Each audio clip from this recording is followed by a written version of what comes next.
ఒక్క మాట అయితే నేను స్పష్టంగా చెప్పగలుగుతా వరదరాజిరెడ్డి గారికి, ఈ కళ్యాణ మంటపాన్ని వేదిక చేసుకొని వైఎస్ఆర్ కాంగ్రెస్ పార్టీ అభ్యర్థిగా ఆర్యవేశ్యులను ఉద్దేశించి ఒక చిన్న మాట, ఒక పెద్ద సవాల్ విసురుతా ఉన్న వరదరాజిరెడ్డి గారి పెద్ద సవాల్ విసురుతా ఉన్న ఈ ప్రొద్దుటూరు నియోజకవర్గానికి సంబంధించిన వ్యాపారస్తులు కానీ, ముఖ్యంగా ఆర్యవేశ్యులు కానీ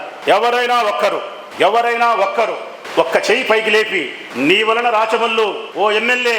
నీ వలన మేము ఈ భూమి నష్టపోయినాం, ఈ డబ్బు నష్టపోయినాం, మానసికంగా వేదనకు గురైనాం, శారీరకంగా బాధపడినాం, నువ్వు మమ్మల్ని కష్టపెట్టినావు, బాధ పెట్టినావు, మమ్మల్ని దోచుకున్నావు, దోపిడీ చేసినావు, ఇటువంటిది ఏదైనా సరే నా వలన కష్టం కానీ నష్టం కానీ జరిగి ఉంటే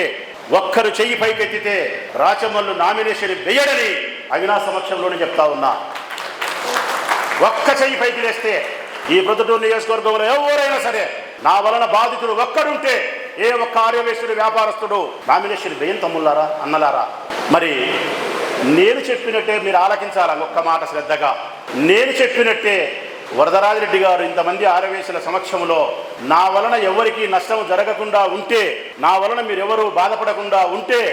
నేను నామినేషన్ వేస్తా, ఒక్క చెయ్యి పైకెత్తితే నేను నామినేషన్ వెయ్యనని ధైర్యంగా చెప్పగలుగుతాడా అని అడుగుతాను వరదరాజిరెడ్డిని. ఒక్క చెయ్యి కాదు, 400 చేతులు పైకి లేస్తాయి నీ వలన మేము బాధపడినామని.